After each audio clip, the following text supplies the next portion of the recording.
Hello. Rebel and Soul's mission is to craft extraordinary memories.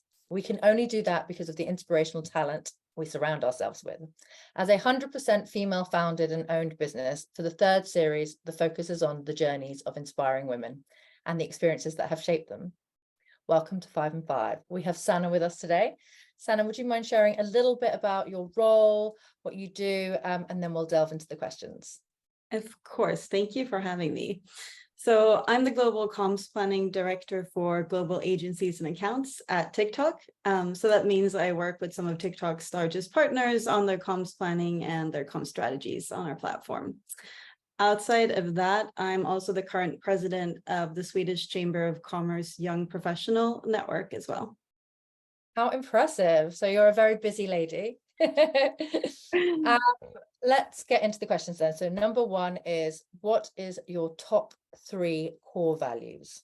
What are your top 3 core values? So I really like this question because I think living in accordance to your own values is one of the ways you can be really fulfilled and happy. So sharing a couple of mine, I think adventure has always been one, and that doesn't have to be adventure in the most extreme sense. It just means that I try to infuse a part of that into my life. So things like moving to new countries, which I've done for my career, but also just trying new things in your everyday life and feeling that kind of excitement.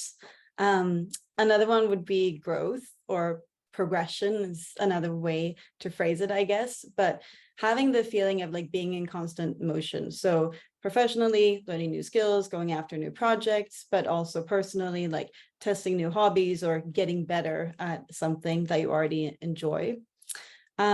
And then the last one, I would say joy, just doing whatever makes you happy. And I think that's a feeling that we all know in our gut. If you hear something, does that make you feel yes, I'd be really happy to do that? Then that's what you should do. I love that. And it seems like you very much sort of live in accordance with your values. So I try. Well, do you have a daily routine that sort of helps prepare you for the day? Yes. So I'm not a morning person, but I try to make my mornings as enjoyable as possible so that maybe one day I can be. A big part of my morning routine is definitely my skincare.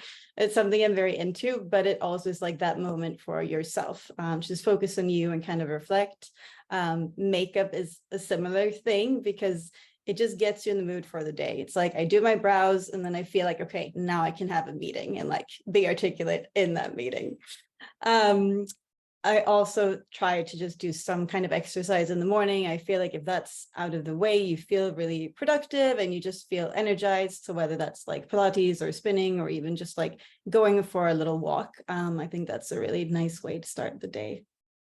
Awesome. Oh, well done for putting that in. If you're not even, if it doesn't come naturally and it's a little bit of an effort, but you do feel so much better for it, don't you? Yeah, exactly. Okay. Do you have a quote or a saying that you live by? So a quote that I've kind of taken to heart, I came across it a couple of years ago, and the quote is, "You are entirely up to you." And I actually don't even know who said it first, but to me, what it signifies is that you are your own responsibility. And I don't mean that in a negative way at all, as if, you're putting a lot of pressure on yourself. I mean it in the positive way, you can shape your life. Your decisions decide what comes next. And likewise, if you need help with something, like we very often do, then it's kind of up to you to seek that help.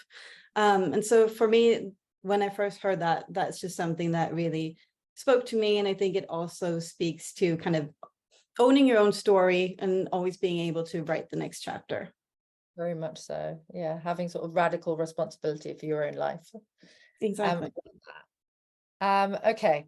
If you had a piece of advice, what would you like to pass on to others? So something I think is really important is choosing your life partner or the person you're surrounded with. It doesn't have to be a romantic relationship. It can be your best friend or friends or even a parent. But making sure that those relationships closest to you are positive things that give energy to you and that they really lift you up and make you the best version of yourself. that's something that really powers me. And I've really seen like the difference through my life when I have that really strong support system. I can do things that I know I wouldn't feel like I was able to otherwise. So that would be my key advice, like choose wisely who you surround yourself with, because that's really one of the most important choices that you can make. Really is, isn't it? It makes such a difference. Yeah. All right, last one. If you had to do it all over again, is there anything that you would have done differently?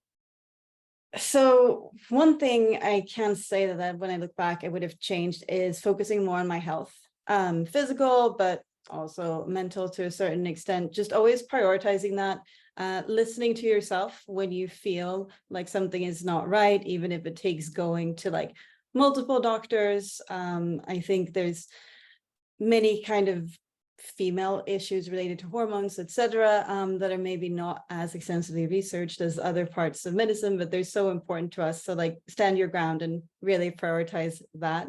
Other than that, I don't like thinking too much about what I would have done differently, because I like to also believe that everything kind of happens for a reason, and the things that have happened in your past, even if they were negative, are kind of what brought you to where you are today.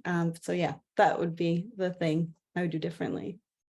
Okay, thank you so much. That's great advice. And thank you so much for sharing. It's been wonderful getting to know you and hearing your story, the things that have led to your life. So thank you. Thank you for listening. Thank you for letting me share. This has been 5 and 5.